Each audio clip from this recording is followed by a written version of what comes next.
Man made ಲಾ ಅಂತ ನಾನು ನಿಮ್ಗೆ ಹೇಳ್ತೀನಿ.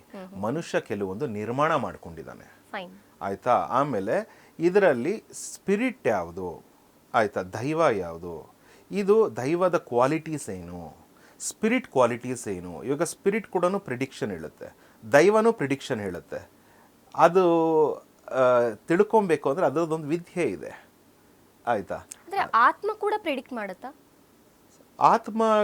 ಆತ್ಮಲ್ಲಿರೋ ಲೇಯರ್ಸ್ ಏನಿದೆ, ನಮ್ಮಲ್ಲಿ ಕೋಶಾಸ್ ಏನಿದೆ, ಚಕ್ರಾಸ್ ಏನಿದೆ, ನಮ್ಮ ಸಂಸ್ಕಾರಸ್ ಏನಿದೆ, ನಮ್ಮ ಕರ್ಮ ಏನಿದೆ, ಮತ್ತು ಭಗವಂತನ ಅನುಗ್ರಹ, ಹಿರಿಯರ ಆಶೀರ್ವಾದ ಎಲ್ಲರೂ ಸೇರಿಸಿ ಕೆಲವು ಸತಿ ನೀವು ನೋಡಿ ಯಾರೊಬ್ಬರು ಮಾತಾಡ್ತಾ ಇದ್ರಿ, ಎಸ್ಪೆಷಲಿ ಶ್ರೀನಿವಾಸ್ ಕಲ್ಯಾಣ ಸಿನಿಮಾ ನೀವು ನೋಡಿರ್ತೀರ, ಡಾಕ್ಟರ್ ರಾಜ್ಕುಮಾರ್ದು.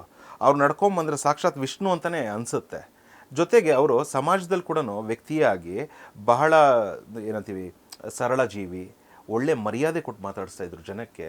ಅವಾಗ ಜನಕ್ಕೆ ಏನನ್ಸುತ್ತೆ, ನೋಡಪ್ಪ ವ್ಯಕ್ತಿತ್ವ ಎರಡು ಚೆನ್ನಾಗಿದೆ, ಆಯಿತಾ, ಅವನಲ್ಲಿ ಭಗವಂತ ಅಂತ. ಇವಾಗ ನಾನು ಕೆಲವು ಸತಿ ಶ್ರೀನಿವಾಸ ತಿರುಪತಿಗೆ ಹೋಗ್ತೀನಿ, ಇಲ್ಲ ಅಂತಲ್ಲ, ಬಟ್ ಆ ರೋಲ್ಗೆ ಆ ಇದಕ್ಕೆ ಅಂತ ಅನ್ಸಿದ್ರೆ ಆ ಪರ್ಕಾಯ ಪ್ರವೇಶ ಸ್ವಾಮಿ ವಿಷ್ಣು ಅಲ್ಲಿ ಕಾಣಿಸ್ತಾರೆ. ಇವಾಗ ನಾವು ಏನು ಪಂಜರುಳಿ ಆಗಿರ್ಬೋದು, ಗುಳಿಗ ಆಗಿರ್ಬೋದು, ಇದೆಲ್ಲ ಏನು ಮಾಡ್ತಾ ಇದೆ ಅಂದರೆ ಸೊಸೈಟಿಯಲ್ಲಿ ಒಂದು ದೈವ ಏನಂತೀವಿ ಎಚ್ಚರ ಅಂತ. ಯಾಕಂದರೆ ಜನ ಇವಾಗ ಏನಂದರೆ ಮಾಡಿದ್ರೆ ಮಾಡೋಣ ಪೂಜೆ ಪುನಸ್ಕಾರ, ಇವಾಗೆಲ್ಲ ಒಂದು ಡಿಜಿಟಲ್ ಟೆಕ್ನಾಲಜಿ, ನಾವು ಫಾಸ್ಟ್ ಫಾರ್ವರ್ಡು, ಫಾರಿನರ್ಸ್ ಹೇಗಿದ್ದಾರೆ ನಾವು ಇವೆಲ್ಲ ನಂಬ್ಕೊಂಡಿರ್ಬೇಕಾ ಅಂತ. ಬಟ್ ನಮ್ಮ ರೂಟ್ ಅಂತ ತೋರಿಸುತ್ತೆ ಇದನ್ನು.